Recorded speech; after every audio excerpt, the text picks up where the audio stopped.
ಇವತ್ತು ನಾನು ನಿಮಗೆ 6 ಯೂಸ್ಲೆಸ್ ಸಪ್ಲಿಮೆಂಟ್ ಬಗ್ಗೆ ಹೇಳ್ತಾ ಇದ್ದೇನೆ. ಈ ಸಪ್ಲಿಮೆಂಟ್ ಮೇಲೆ ಹಣ ವೇಸ್ಟ್ ಮಾಡಬೇಡಿ. ಮೊದಲನೇದು ಫ್ಯಾಟ್ ಬರ್ನರ್ಸ್. ಫ್ಯಾಟ್ ಲಾಸ್ ಆಗೋದು ಕ್ಯಾಲರಿ ಡೆಫಿಸಿಟಿಂದ.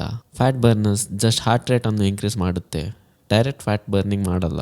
ಎರಡನೇದು ವೆಯ್ಟ್ ಗೇನರ್ಸ್ ಮತ್ತು ಮಾಸ್ ಗೇನರ್ಸ್. ಮೋಸ್ಟ್ಲಿ ಇದರಲ್ಲಿ ಶುಗರ್ ಮತ್ತು ಚೀಪ್ ಕಾರ್ಬ್ಸೇ ಇರುತ್ತೆ. ಇದು ಮಸಲ್ಸ್ ಬಿಲ್ಡ್ ಮಾಡಲ್ಲ, ಜಸ್ಟ್ ಫ್ಯಾಟನ್ನು ಇನ್ಕ್ರೀಸ್ ಮಾಡುತ್ತೆ. ಮೂರನೇದು BCAA. ನೀವು ಆಲ್ರೆಡಿ ವೇ ಪ್ರೋಟೀನ್ ಇಲ್ಲದ್ರೆ ಹೈ ಪ್ರೋಟೀನ್ ಡಯಟ್ ಫಾಲೋ ಮಾಡ್ತಾ ಇದ್ರೆ ನಿಮಗೆ BCAA ಬೇಕಂತನೇ ಇಲ್ಲ, ಇದು ಪ್ಯೂರ್ ಬಿಸ್ನೆಸ್. ನಾಲ್ಕನೇದು ಟೆಸ್ಟಾಸ್ಟಿರೋನ್ ಬೂಸ್ಟರ್ಸ್. ಈ ಸಪ್ಲಿಮೆಂಟ್ ಮೇಲೆ ಸ್ಟ್ರಾಂಗ್ ರಿಸರ್ಚ್ ಇಲ್ಲ.